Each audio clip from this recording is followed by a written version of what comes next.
Señoras y señores, muy buenas, mucho gusto saludarlos, bienvenidos a un programa más de Voces de un Diálogo.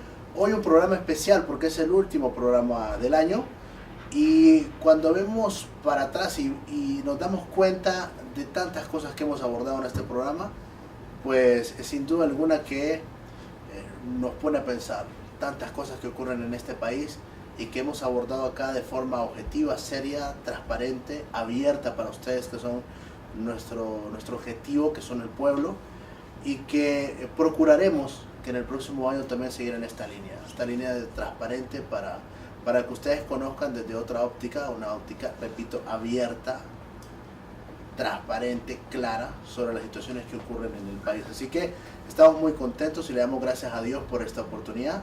Estamos cerrando el año 2013 con este programa y el tema es un tema muy importante y abordaremos el tema de los derechos humanos, el tema de la Secretaría de Justicia y Derechos Humanos, pues claro que sí, con la abogada Ana Pineda, una destacada funcionaria del gobierno del presidente Lobo, a quien agradezco muchísimo abrirme las puertas de su despacho. Un placer. Un placer, muchísimas gracias, licenciado Alan, de verdad que es un gusto estar con usted y aprovecho, dado que este es el último programa del año 2013, de nuevo para felicitar a usted, para felicitar el canal.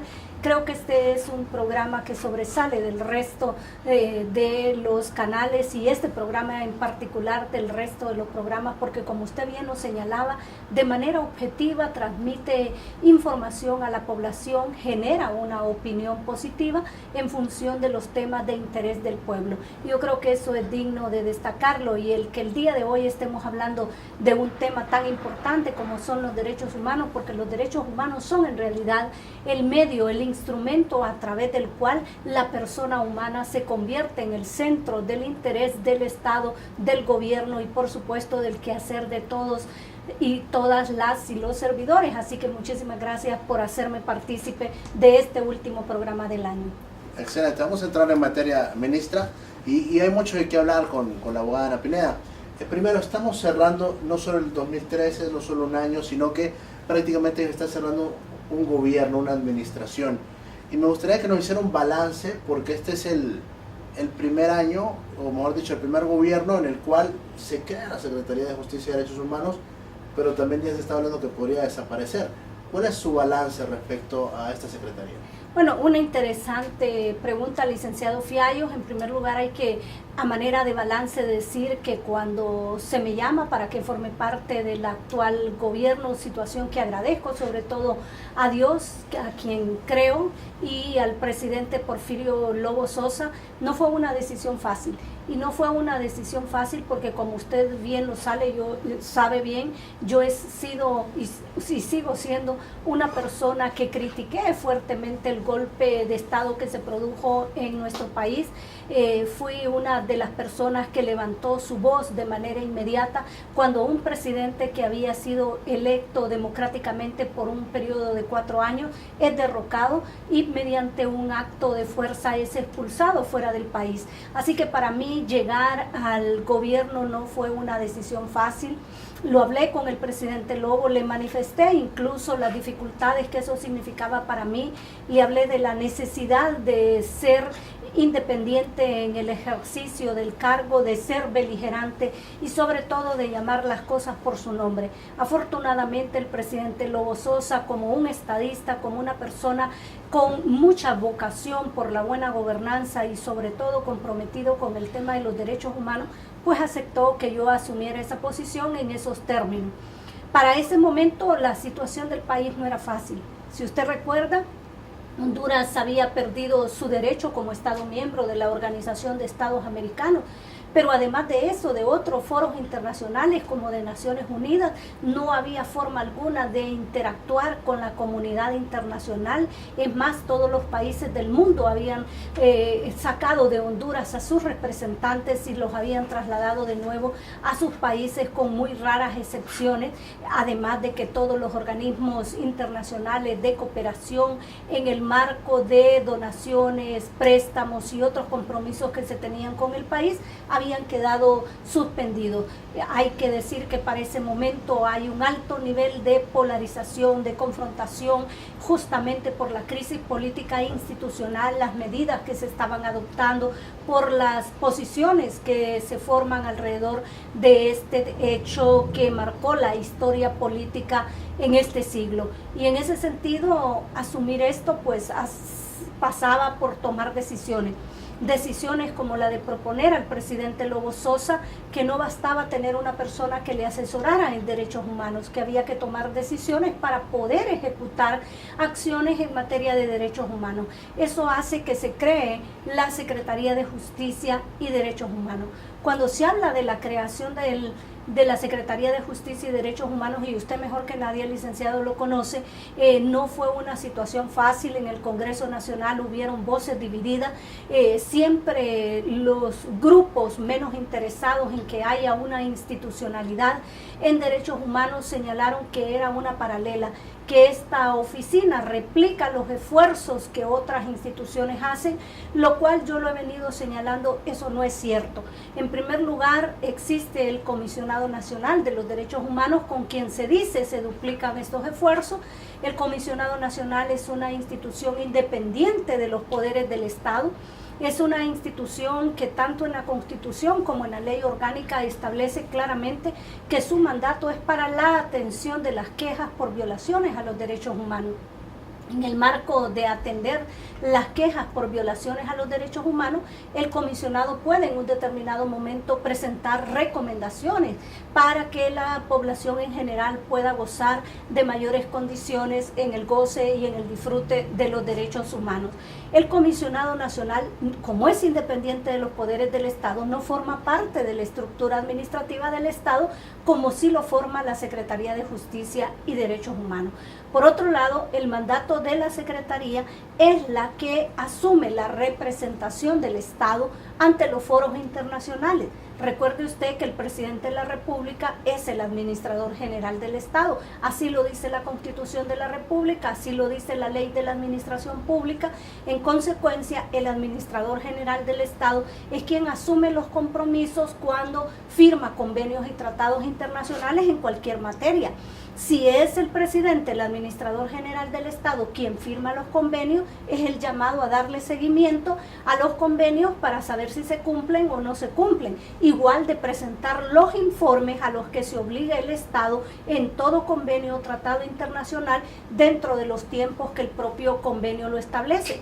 Esa atribución no la tiene el comisionado nacional. El comisionado nacional no puede comparecer a ningún foro internacional en derechos humanos para dar cuenta de la situación de derechos humanos, mucho menos para presentar informes en nombre del Estado, como le ha tocado a esta Secretaría, que ha sustentado el examen periódico universal ante el Consejo de Derechos Humanos, que, como usted recordará, Honduras lo aprobó sin objeción de ningún Estado. Luego presentamos el informe de medio término sobre el examen periódico universal, dando cuenta que de 129 recomendaciones que fueron formuladas, 85 han sido cumplidas.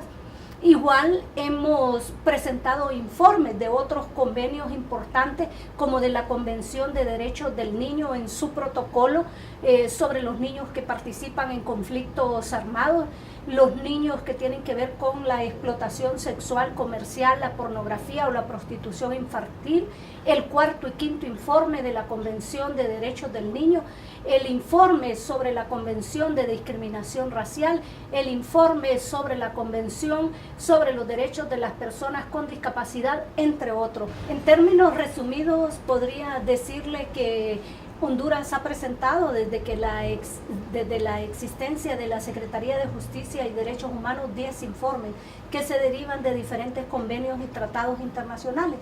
Nunca antes eso había acontecido en nuestro país, y sencillamente porque no existía una instancia especializada en atender esa responsabilidad del Estado. En su momento lo hacía la Cancillería o la Secretaría de Relaciones Exteriores, también lo podía hacer el Ministerio Ministerio Público, la Corte Suprema de Justicia o cualquier otra, pero no había un ente especializado. Eso se tradujo en una enorme mora para el país, con lo cual se ha mandado un mensaje de que Honduras no es uno de los países del Istmo respetuoso de los derechos humanos. Al haber presentado estos informes también hemos contribuido con otras medidas. Esta Secretaría, por ejemplo, ha impulsado importantes instrumentos internacionales, tanto en su fase de adhesión como en su fase de ratificación y de aprobación. Estos instrumentos internacionales en derechos humanos lo que hacen es aumentar el marco normativo y avanzar hacia una cultura de respeto de los derechos humanos. También la Secretaría de Justicia y Derechos Humanos, licenciado Alan, y usted que le ha tocado estar en el Congreso Nacional, ha monitoreado cuando nos ha tocado ir en varias oportunidades para impulsar la aprobación de importantes leyes. Esta Secretaría impulsa la aprobación de la ley contra la trata de personas, una ley que era sumamente importante en nuestro país porque el fenómeno de la trata de personas va en ascenso y sobre todo porque se necesitaba crear un equipo de respuesta inmediata para que las mujeres, los niños y las niñas víctimas de trata puedan recibir una atención integral. También hemos logrado la aprobación de una nueva ley de indultos. Esta nueva ley de indultos recoge lo que es el indulto por razones humanitarias, con lo cual se vendrá a favorecer muchísimas personas que adolecen de discapacidades y que no pueden valerse por sí mismos dentro de los centros penales o que están acreditadas otras enfermedades en su fase terminal, e inclusive favorece a las madres de familia que tienen niños con discapacidades o niñas con discapacidades y no tienen quien los pueda atender. Entonces, como usted lo ve, estas leyes han sido importantes, pero igual ha sido importante una reforma integral en materia de niñez y familia. Esta reforma integral es una de las reformas que está armonizada a los estándares internacionales y por lo cual hemos sido objeto de muchas felicitaciones por Naciones Unidas y por los sistemas encargados de la protección de la niñez, de la infancia y de la adolescencia, justamente porque en esta reforma se deroga el castigo corporal de los niños, que era una atribución o una facultad que tenían los padres, incluso los maestros o los tutores, y por otro lado se establece la figura de la justicia restaurativa para que aquel niño menor de 18 años que cometa una infracción a la ley penal pueda tener medidas alternativas al internamiento y pueda retribuir por ese daño que ha causado cuando se trate de determinados tipos de delito. Y hemos incorporado reformas importantes en el Código Penal como la incorporación de la tortura adaptada a los estándares internacionales, también el femicidio, dado que en nuestro país el femicidio se ha convertido en un problema social grande, una alta incidencia de muertes violentas. El año pasado 506 mujeres que fueron asesinadas con escasos resultados de investigación. También se introdujo otra reforma para incorporar la discriminación en todas sus formas, discriminación por pertenecer a un pueblo indígena, a un pueblo afrohondureño, negro o garífuna, la discriminación por ser de tercera edad, por adolecer de una discapacidad o por tener una orientación sexual o identidad de género diferente, de la cual también ustedes saben bien. Se generó mucho debate porque se llegó a entender que esa reforma lo que buscaba era crear un derecho, y no se está hablando de un derecho, se está hablando de que estas personas, por su condición de personas, les asisten los derechos, que los derechos humanos son valores universales y que toda persona tiene derecho a que se respete su vida, a que se respete su integridad y el resto de derechos que usted y que yo tenemos. Y eso era lo que se busca con esa reforma al Código Penal, particularmente en el delito de la discriminación. Pero igualmente hemos buscado la aprobación de otras leyes que van a generar una cultura de respeto a los derechos humanos en un mediano y corto plazo. Ya usted lo pudo ver con ese simple ejemplo que yo ponía del delito de discriminación. Ya se generó un debate, ya se habló alrededor de él. El que se haya sometido el caso a la justicia nos expone como un país que ya está tratando temas importantes para que la persona sea el fin supremo de la sociedad y del Estado. Pero yo creo que un logro muy importante que no podemos dejar de mencionar es justamente la primera política pública en derechos humanos y el primer Plan Nacional de Acción en Derechos Humanos. Imagínese usted que este era un compromiso que Honduras había asumido como Estado desde 1993 en el marco de la Conferencia de Derechos Humanos que se celebró en Viena.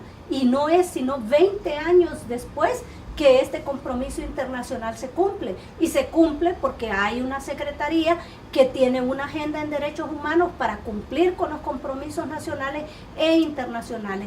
Estas dos herramientas todavía la gente no conoce en qué consisten, porque no es fácil poder leer estos documentos, pero fue un proceso de consulta a nivel nacional, a nivel regional en el marco de la visión de país y plan de nación, y luego a nivel local. Ahí participaron pobladores, campesinos, mujeres, políticos, niños, niñas, jóvenes, privados de libertad, a quienes conseguimos permiso para que vinieran a la Secretaría, y en otros de los casos nosotros fuimos a los centros penitenciarios del país para poder recoger un diagnóstico, recoger necesidades y establecer soluciones. Y en el marco de eso hay acciones de corto, de mediano y de largo plazo.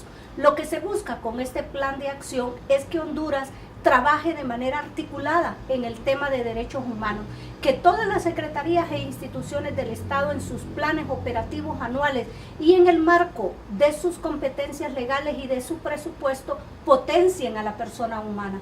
¿Por qué tenemos altos niveles de pobreza en nuestro país? ¿Por qué la pobreza cada día va en ascenso?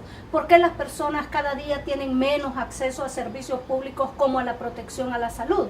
¿Por qué cada día tenemos mayores condiciones de desempleo? A pesar de que hay importantes programas, importantes recursos que se gestan desde diferentes secretarías. Esto sencillamente se debe a que no ha habido una planificación, no ha habido lo que se llama técnicamente un marcaje, un alineamiento con todas las secretarías de Estado en función de la persona humana. Lo que hace la política y lo que hace el Plan Nacional de Acción en Derechos Humanos es que por primera vez se planifique en función de la persona humana, que todos los planes, que todos los programas, que todos los proyectos y que todas las políticas potencien a la persona humana, y principalmente aquellas que están en condiciones de vulnerabilidad. Aquí la pregunta que hay que hacerse: ¿hay sectores en nuestro país que estarían interesados en que el actual orden de cosas en Honduras no cambie? Lo que hay que preguntarse: ¿hay sectores en nuestro país que no están interesados en el pueblo, en el pueblo que vive las peores condiciones de vida? Porque si estas dos herramientas fueron construidas para poder avanzar en la mejoría de la condición de vida, ¿por qué romper un esfuerzo que hasta ahora comienza a dar los primeros resultados? Bueno, en el balance todos nos encontramos con varias leyes, varias acciones políticas, o sea, una base, sí, que se crea en este primer gobierno que establece la creación de la Secretaría. Si tuviésemos que destacarle algo al presidente Lobo, ¿qué es? Porque yo siento que usted ha tenido soltura, usted ha tenido libertad, que es difícil en un gobierno tan complicado como el que él ha tenido. Entonces, ¿cómo poder resumir el papel del presidente Lobo? Bueno, yo creo que lo primero que hay que decir es que el presidente Lobo no es un presidente cualquiera. El presidente Lobo es una persona sumamente inteligente. Esa inteligencia es la que le permite hacer análisis de contexto y trabajar en función del análisis del contexto. El presidente Lobo Sosa sabía que tenía dos grandes problemas cuando él asume el poder. Uno de ellos era el tema de derechos humanos, con una fuerte presión a nivel nacional y a nivel de la comunidad internacional. Y el otro tema era el tema de la seguridad. Entonces él sabía que tenía que tomar medidas radicales, medidas agresivas para poder encontrar respuesta en esos dos temas. En el tema de derechos humanos, usted que es un buen periodista y un gran analista, sabrá que ahí hay una distensión, que ese tema hoy día no es un tema que permanentemente hay exigencias de la comunidad internacional, como sí las tuvo en los primeros años de gobierno el presidente Lobo Sosa. La Secretaría de Justicia y Derechos Humanos se convierte en un respiro. La Secretaría de Justicia y Derechos Humanos se convierte en un referente nacional e internacional. La Secretaría de Justicia y Derechos Humanos es la puerta que facilita el diálogo roto con las organizaciones de sociedad civil.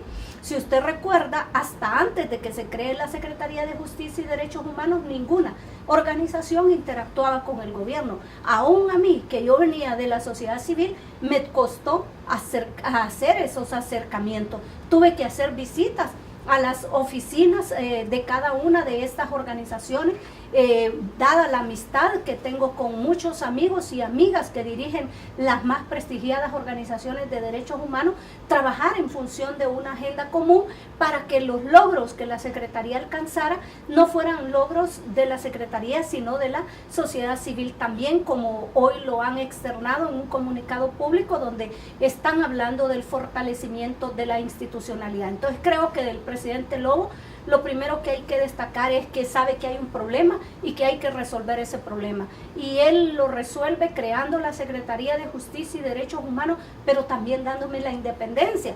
Porque para el presidente Lobo Sosa era muy fácil poner en este puesto a un ministro o a una ministra complaciente. Un ministro o una ministra que asumiera un discurso oficial. El presidente Lobo Sosa siempre supo desde el primer día que yo conversé con él que yo no asumiría una posición oficialista por una sencilla razón. Yo me considero una defensora de los derechos humanos. Ser un defensor o una defensora de los derechos humanos es mantener el mismo discurso dentro de un espacio público como en un espacio privado. Si yo tuviera un discurso dentro del espacio público diferente al que tuviera desde un espacio privado o desde una ONG, sencillamente no soy defensora de derechos humanos y estaría desdiciendo mi vocación y mi compromiso de defensora de los derechos humanos. Por eso es que yo mantuve una congruencia que no le gustó a la mayoría de los sectores conservadores de este país, y debo decirlo porque el propio presidente Lobo Sosa lo ha dicho a muchos miembros de su propio gabinete. Sin duda alguna, por ejemplo, recordamos al inicio de su gestión algunos choques que tuvo con aquel entonces y tristemente célebre ministro de Seguridad, Óscar Álvarez, por este tema de los derechos humanos y el manejo del tema de seguridad. Ese fue un primer encontronazo que usted tuvo. Bueno, fueron muchos los temas, ese fue uno, ¿verdad? Uno de los primeros desencuentros que se han tenido. Acuérdese usted que en el hablar del tema de derechos humanos y el tema de seguridad son dos temas controversiales, y lastimosamente en la lógica de la gran mayoría de los gobernantes y autoridades, principalmente de nuestro país, no logran entender que debe de haber un punto de coincidencia entre ambos. Por un lado, el pueblo tiene derecho a la seguridad, pero debe ser en el marco estricto de los derechos humanos. No puede usted dar seguridad al pueblo en detrimento de los derechos humanos. Si usted hace eso, entonces mejor no dé lo otro, porque eso sería tanto como repetir aquel dicho popular que la medicina es peor que la enfermedad. En consecuencia, el tema de los derechos humanos deben ir a la par. Debe de haber seguridad, pero con el respeto estricto a los derechos humanos. Entonces, con esos encontronazos que usted tuvo con Óscar Álvarez u otros funcionarios, que de repente recientemente ha tenido también, no hubo intervención del presidente.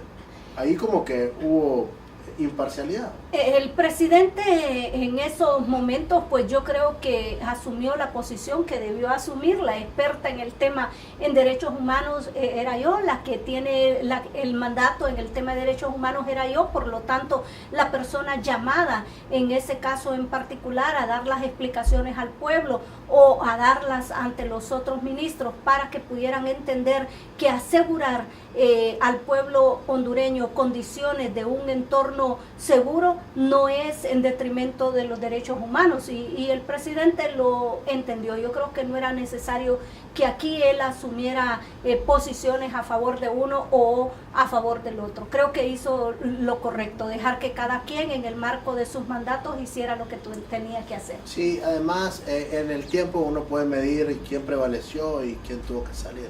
O sea, que eso también el pueblo hondureño tiene que tomar nota, porque es destacable el hecho de que, un funcionario inicie y termine con un periodo de gobierno, porque siempre va a ser cuestionable el hecho de que dure 1 año, 2 años. Es como que en el currículum una mancha, ¿verdad? Entonces eso es importante hacerlo. Ahora, con una base de la cual usted nos ha resumido hasta este punto en el programa, de trabajo, de leyes, de política, de tantas cosas, pero en el ambiente está que con la llegada del nuevo gobierno que va a presidir Juan Orlando Hernández, ya hay quienes le están diciendo al oído, y de repente no al oído, sino que de frente: señor, usted tiene que eliminar esta Secretaría de Estado. Es una carga para el Estado. Bueno, dos cosas importantes. Uno, con respecto a la supresión o fusión, y con respecto a la carga. Con respecto a la supresión o a la fusión de esta Secretaría de Estado, yo creo que no se me hace un daño en lo personal o profesional. A mí no se le hace un daño siquiera a usted, se le hace un daño a la población hondureña, se le hace un daño a aquella población para quienes están dirigidos los esfuerzos que en el corto, en el mediano y en el largo plazo esta Secretaría esperaría alcanzar. Creo que el daño se lo hace la propia imagen del país. Imagínese usted qué podría pensarse fuera de Honduras. Cuando se adopta una medida para que usted goce de un derecho humano, rige un principio que se llama el principio de la progresividad. Ese principio señala que si usted ya comenzó a gozar de un determinado derecho, a usted no le pueden quitar o limitar o restringir el goce de ese derecho. A usted se le puede dar más, pero nunca menos.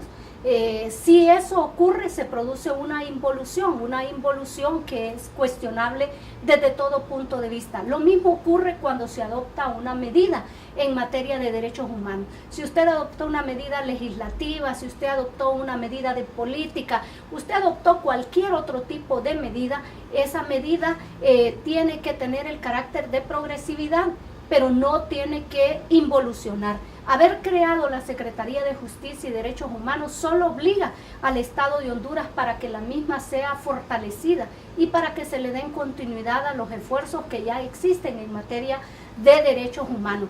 Y con respecto al costo, déjeme decirle que en ningún país del mundo el invertir en derechos humanos se ve como un costo, se ve como un gasto. Eso solo lo podemos ver nosotros, quienes no hemos sido partícipes de una cultura de respeto a los derechos humanos. Lastimosamente Honduras no ha sido un país respetuoso de los derechos humanos, sino usted recuerde cómo fue el primer país condenado por la Corte Interamericana de Derechos Humanos por violaciones a los derechos humanos.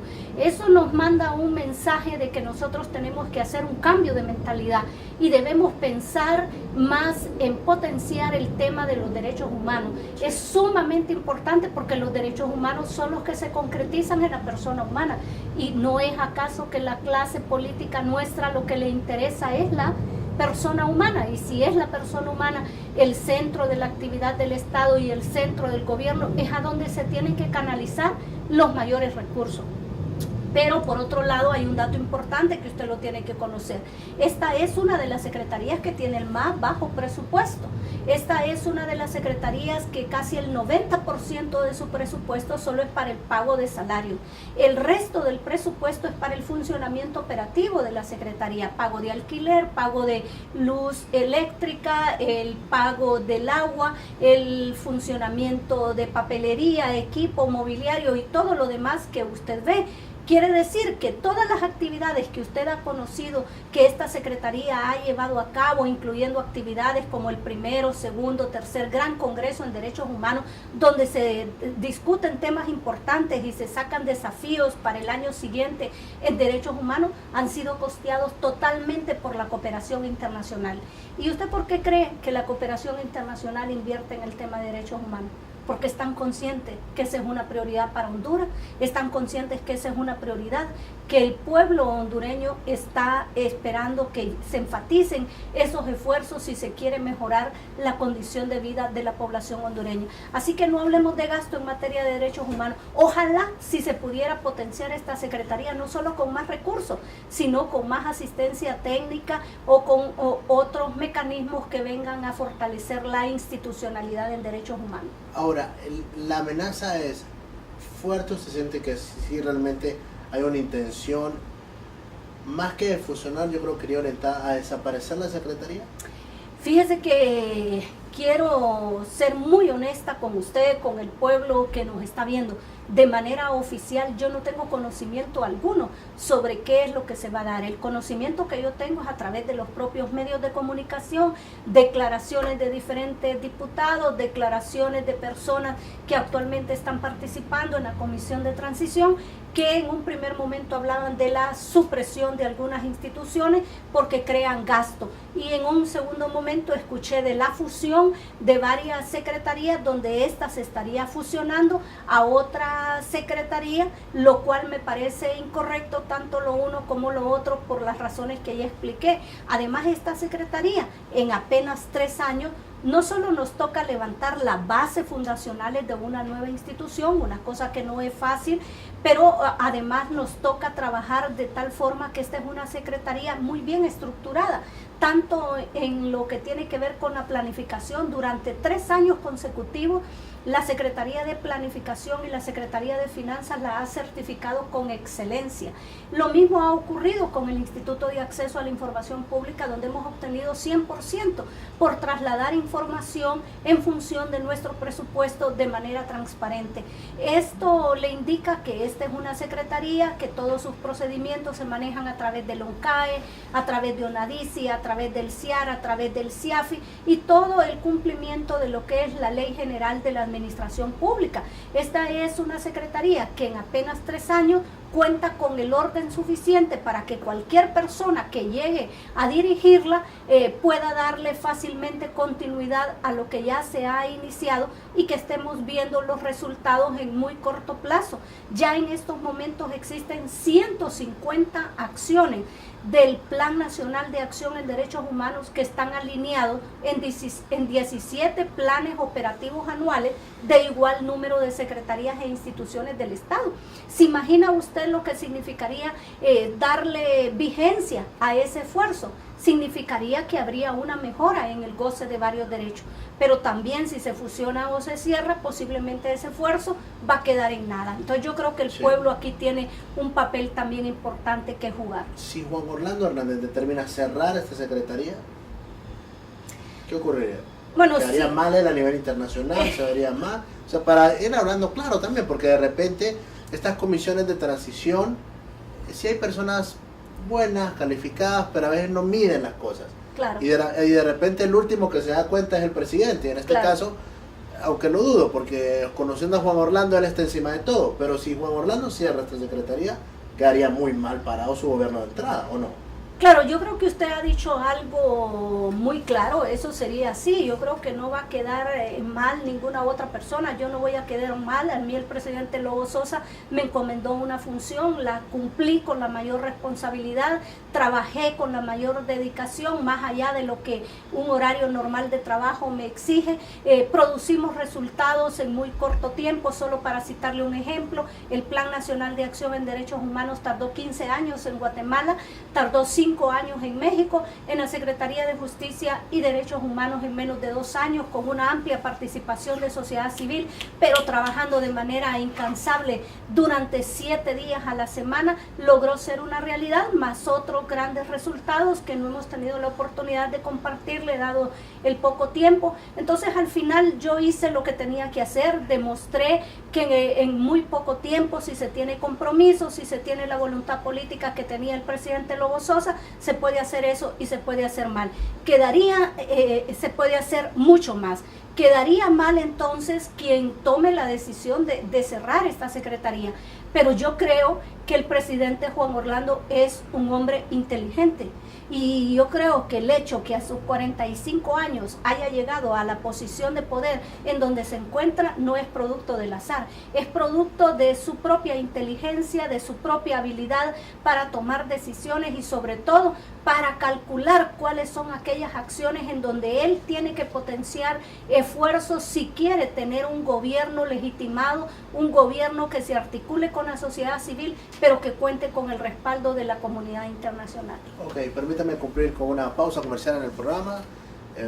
Hoy estamos con la ministra Ana Pineda de Justicia y Derechos Humanos. Luego de la pausa hay otros aspectos importantes que usted tiene que saber y que sin duda alguna tiene que estar pendiente. Por favor, no pierda la sintonía, en breve.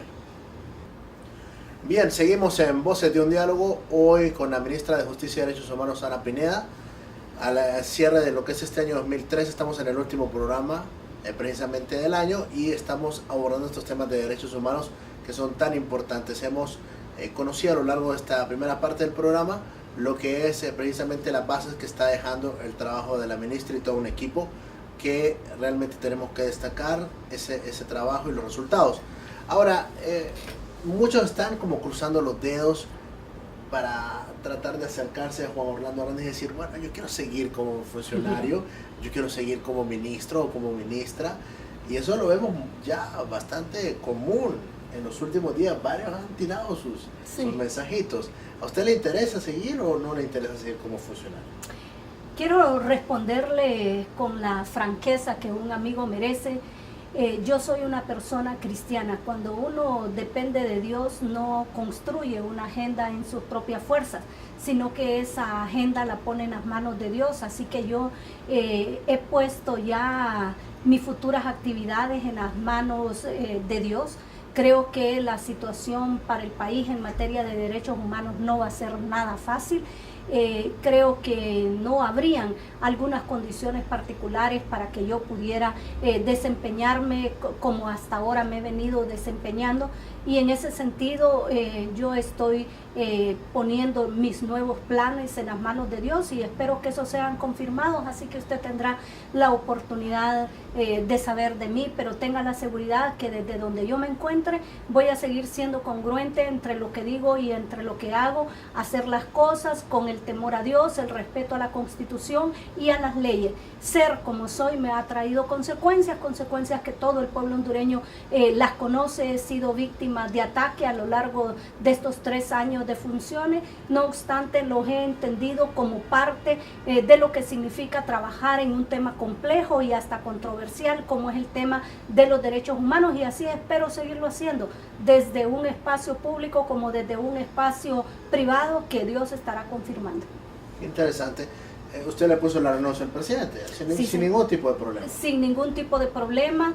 Es más, el mismo día que el presidente la ha pedido, ese mismo día yo se la he llevado. Eso lo he hecho cada año y he sido de las primeras ministras o ministros que llegan a presentárselo para que él se sienta en la libertad de tomar decisiones. Igual lo ha hecho el resto de las autoridades de esta secretaría, así que estará el presidente electo tomando las decisiones en función de ese gabinete que él considera que es el que necesita para poder gobernar. Sí, dicen que cuando se presenta la renuncia, es la última del gobierno, hay como nostalgia, hay algún sentimiento, porque dicen que los funcionarios se enamoran del poder, se enamoran de sus escritorios, se enamoran de la silla, del aire, la comodidad. En su caso, ¿cómo se vive eso? Bueno, yo soy una persona que en la vida me preparo para entrar como me preparo para salir cuando asumo una responsabilidad. Me preparé al máximo para entrar porque sabía los grandes desafíos que significa este cargo, pero igual estoy preparada para salir cuando el presidente Lobo Sosa lo decida. Si él decide que es el 27 de enero, pues así será. Si decide que sea antes, igualmente así será. Yo soy de las personas que mientras estoy en el cargo doy más allá del esfuerzo mínimo. Siempre trato de hacer las cosas con la debida entrega. La excelencia es una mística en mi vida y en ese sentido trabajo hasta el último momento en que me toque de la mejor manera posible. No puedo decir que me he enamorado del cargo, sí me he enamorado del tema que trabajo. Es un tema que lo vengo trabajando desde que yo tenía unos 18 o 20 años. Era muy joven y esa pasión que sentí cuando era una jovencita la sigo teniendo hoy, porque el tema de los derechos humanos para mí se ha convertido en una pasión. Trabajar en la defensa de los derechos humanos es igualmente satisfactorio desde dentro o desde fuera del poder. Sí puedo decirle que la experiencia que viví me hace saber que es más difícil impulsar el tema de los derechos humanos desde el poder mismo. Yo creía al llegar acá que el poder me iba a facilitar, que aquellos sueños, que aquellos ideales que en materia de derechos humanos tenía desde sociedad civil los iba a lograr más fácilmente acá, pero la experiencia me demuestra todo lo contrario. Fueron 3 años muy desgastantes en el plano personal como profesional, pero con la satisfacción de salir con la frente en alto, con la satisfacción de haber hecho lo correcto, con la satisfacción de dejar una secretaría muy bien estructurada, con acciones claras para que quien llegue le pueda dar continuidad sin tener que perderse, con la satisfacción de decir con temor a Dios que ha administrado de manera correcta a través de nuestro personal que administra los recursos, la gerencia administrativa, la subgerencia de presupuesto, los fondos que el Estado puso a disposición de esta Secretaría de Justicia y Derechos Humanos. Y le digo a usted lo que decía en otro programa donde tuve la oportunidad de estar. A los 8.5 millones de habitantes de Honduras, a cualquier ciudadano, a cualquier ciudadana, incluyendo cualquier periodista que venga, me busque y me traiga un documento, es más, yo le puedo firmar el documento que quiera para que en mi nombre y en mi representación comparezca ante el Tribunal Superior de Cuentas, ante el Instituto de la Propiedad, ante la Comisión Nacional de Bancas y Seguros, ante cualquier institución del sistema bancario y a cualquier otro lugar, y que descubra si en mi patrimonio personal o familiar hay 1 centavo producto de ganancia deshonesta. Y si lo descubre, que lo haga público. Y yo creo que esa es la mayor satisfacción, decir salgo con la frente en alto, nadie me podrá atribuir que no trabajé o que trabajé mal o que utilice mal los recursos del Estado. Me decía hace poco que ha tenido que hacerle frente a varias campañas o algunos señalamientos. Recientemente veíamos y como estamos hablando abiertamente acá respecto a su gestión y a la de la Secretaría, hemos visto que la ponen en primera plana y la ponen como la peor funcionaria del 2003, o no sé si del gobierno del presidente Lobo, y señalan de que usted ha tenido responsabilidad en algunos casos en los que Honduras ha sido señalado o cuestionado a nivel de los derechos humanos y cosas de esta naturaleza. ¿Cómo lo asimila? Bueno, usted lo calificó muy bien, esa es la calificación que el pueblo hondureño le da. En primer lugar, se trata de una campaña sistemática, una campaña permanente, una campaña que genera odio, una campaña cargada de misoginia. Para una mujer estar en una posición de poder no es fácil, a la mujer se le expone con mayor facilidad, a la mujer se le pide mayores resultados, a la mujer se le cuestiona como no se le cuestiona a un hombre que puede estar en la misma posición. Es más fácil pedirle a una mujer que haga algo, aun cuando a esa mujer no le toque hacerlo. Si usted ve en el marco de esa campaña, a mí se me pide que investigue todas las muertes violentas que se producen en nuestro país. A mí se me pide que investigue las violaciones a los derechos humanos. A mí se me pide que revierta la impunidad. Solo alguien con una mala fe puede ser capaz de confundir el mandato de la Secretaría con el mandato de la Secretaría de Seguridad, con el mandato de la Dirección de la Nacional de Policía o de la Fiscalía General. ¿De dónde viene? Bueno, hay una persona que yo no necesito siquiera decir el nombre, basta que usted tome ese medio de comunicación en sus manos para que usted sepa de cuál es la línea. Yo en estos momentos, honestamente, no quisiera referirlo por nombre propio, sobre todo porque yo espero, una vez que deje esta posición, poder hacer lo que la ley permite que haga. Alguien cuando se siente dañado en su honor personal como familiar ante un ataque de esta naturaleza, solo puedo decirle que organizaciones no gubernamentales como organismos internacionales tienen conocimiento de esta situación y están en espera de lo que yo le diga.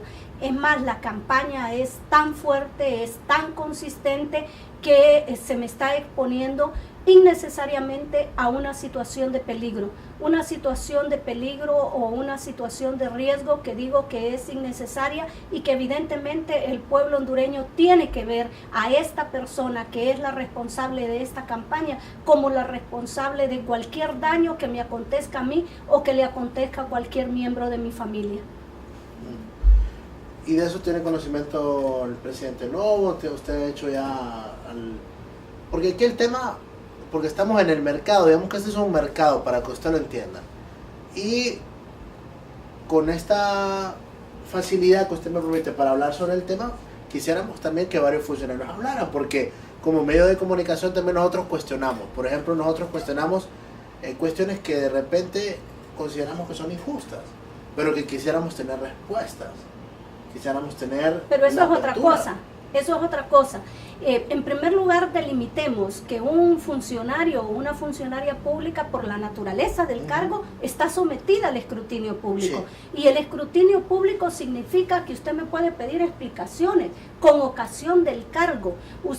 Eso significa que con ocasión del cargo usted me diga por qué no hizo tal cosa o por qué hizo tal cosa de esta manera, por qué utilizó los recursos del Estado de esa forma, en qué invirtió tal o cual cosa o cuál es el impacto de tal actividad. Eso es diferente. Eso es incluso hasta un derecho que está garantizado en el marco de la libertad de expresión. La libertad de expresión conlleva el correlato de buscar, de recibir, de difundir información e ideas de todo tipo. La diferencia es que acá se trata de una campaña sistemática donde hay calificativos de odio, hay calificativos de desprecio. Si usted lo ve, cada día hay un nuevo apodo, por así decirlo, hay un nuevo sobrenombre, hay una nueva descalificación y hay una intención dolosa de mandar un mensaje a la población hondureña de que las cosas no se están haciendo bien, cuando en realidad esas cosas que no se están haciendo bien, no se está investigando una muerte, no se está investigando una violación a los derechos humanos, no se revierte la impunidad, es una responsabilidad de la Secretaría de Seguridad, pero que es dirigida por un hombre, por un director de la Policía Nacional, que es un hombre, un director de investigación criminal, que es un hombre, un fiscal general y un fiscal general adjunto, que son hombres. Y a los hombres no se les cuestiona, a los hombres no se les expone, a los hombres no se les piden explicaciones aun cuando estemos legalmente obligados a pedirles las explicaciones. Es más fácil pedir esas explicaciones para una mujer. Y es personal. Evidentemente es personal. Yo creo que si usted toma el periódico, que usted ya sabe cuál es, usted verá que se trata de una situación personal por un hecho que en su momento se conocerá. Bueno, ha hablado la ministra Pineda sobre ese tema, que es evidente y que usted lo ve en las primeras planas de estos periódicos. Así que, interesante. Para ir concluyendo ya en la etapa de este diálogo referente a la sugestión y a los logros de la Secretaría, hay temas que están ahí en el ambiente. Por ejemplo, no se nos olvida el tema de Comayagua y de los familiares de estas personas que lamentablemente perdieron la vida en este incendio. ¿Cómo deja usted ese caso? Ese es un tema muy importante que usted lo toque. Si usted ve, ese tema no se encuentra en el ámbito de competencia de la Secretaría de Justicia y Derechos Humanos.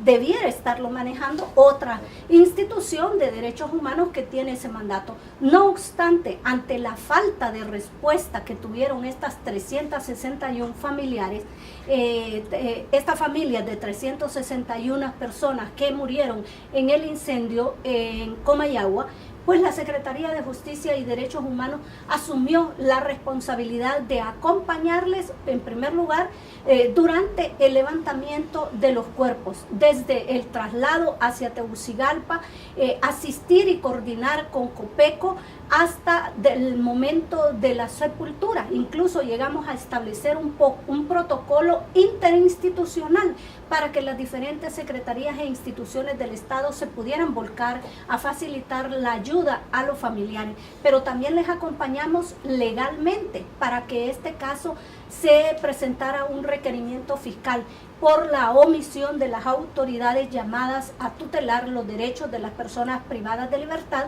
y proveer una asistencia inmediata que evitara en un primer momento que ese hecho tuviera las consecuencias que tuvo. En varias oportunidades acompañamos en conferencias de prensa a los familiares y además de acompañarles exigimos que el fiscal general responsable del caso pudiera dar las explicaciones del estado procesal hasta llegar al momento de su presentación ante los tribunales. pero además de eso gestionamos ante el presidente Porfirio Lobo Sosa una ayuda humanitaria que en estos momentos, Alan, está siendo efectiva para el resto de 100 personas que tenían pendiente. Más de 260 personas ya habían tomado el aporte que correspondía por la ayuda humanitaria, pero habían 100 que estaban pendientes porque la Secretaría de Finanzas no había hecho la acreditación de esos fondos. Ya se hizo la coordinación para que la Secretaría de Finanzas abriera una cuenta en el Banco Central de Honduras y desde ahí estas personas puedan cobrar esta ayuda humanitaria. Pero también trabajamos una ley especial para la reparación integral de las víctimas de violaciones a los derechos humanos, con lo cual se esperaría que estas personas sean de las personas que puedan ser reparadas. Esta ley, como es el procedimiento que se sigue, se remitió al despacho presidencial y el despacho presidencial a su vez al Congreso Nacional para que éste sea quien lo discuta y lo apruebe.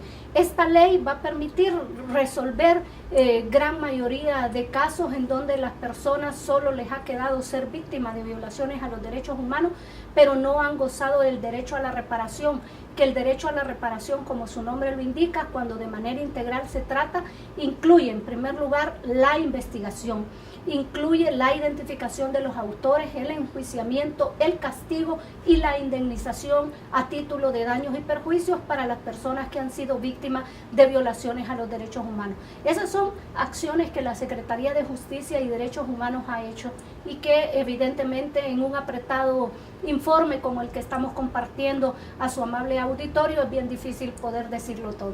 Claro, y también es una responsabilidad que va a quedar para el próximo gobierno el darle seguimiento a esos casos, ¿no? Ojalá que no los desamparen, porque el poder tratar bien estas crisis, el poder manejar bien estas crisis, también da lugar para tener algún grado de experiencia en otro tipo de circunstancias. Y usted mencionó otro tema importante en el cual la Secretaría de Justicia ha trabajado.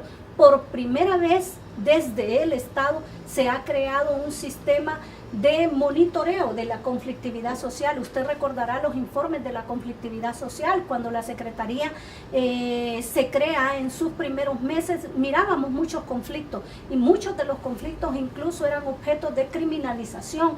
Esto hizo que nosotros creáramos este sistema para monitorear quiénes eran los actores de la conflictividad, dónde se estaba produciendo la conflictividad, cuál era el motivo de la conflictividad, quién era el funcionario responsable de darle la respuesta a ese conflicto social y establecer ese contacto para que esos conflictos se fueran superando a través del tiempo. Eso, como usted lo ha podido ver, de manera paulatina, la conflictividad social en Honduras ha ido disminuyendo, producto en buena medida de este sistema de monitoreo. Hemos creado un manual para la resolución alterna de conflicto que hemos capacitado a las y los servidores del Estado. Nunca se había capacitado a los servidores del Estado. Tenemos más de 17,000 servidores y servidoras del Estado que han sido capacitadas en derechos humanos, en buena gestión pública, en calidad de atención, en ética, en probidad y por supuesto en este último tema que tiene gran importancia, cómo resolver de manera alterna los conflictos sociales que se presentan en el país. Gracias por recordarme que ese es otro de los logros en los que hemos logrado avanzar y que merecen también tener continuidad. Claro, yo quiero agradecerle por este tiempo. Muchísimas gracias a usted, muy amable, y de nuevo mis sinceras felicitaciones, desearle lo mejor en este nuevo año que está por venir. Deseo que Dios permita que alcance los más grandes anhelos de su corazón. Que Dios le guarde, que Dios le bendiga y que siga adelante haciendo este programa de manera objetiva y trasladando al pueblo hondureño temas de interés. Los derechos humanos son un tema de interés del pueblo hondureño. Gracias a usted. Muchas gracias, ministra Ana Pineda, ministra de Justicia y Derechos Humanos. Hoy acá en Voces de un Diálogo. Muchas gracias a ustedes por siempre estar pendientes del programa y por haber estado pendientes durante este año 2013 de Voces de un Diálogo. En nombre del ingeniero Leodolfo Sierra, que está al frente de la producción en Tepeyac, Salvador Sandoval es el encargado de la coproducción. Yo soy Alan Fiallos, con permiso.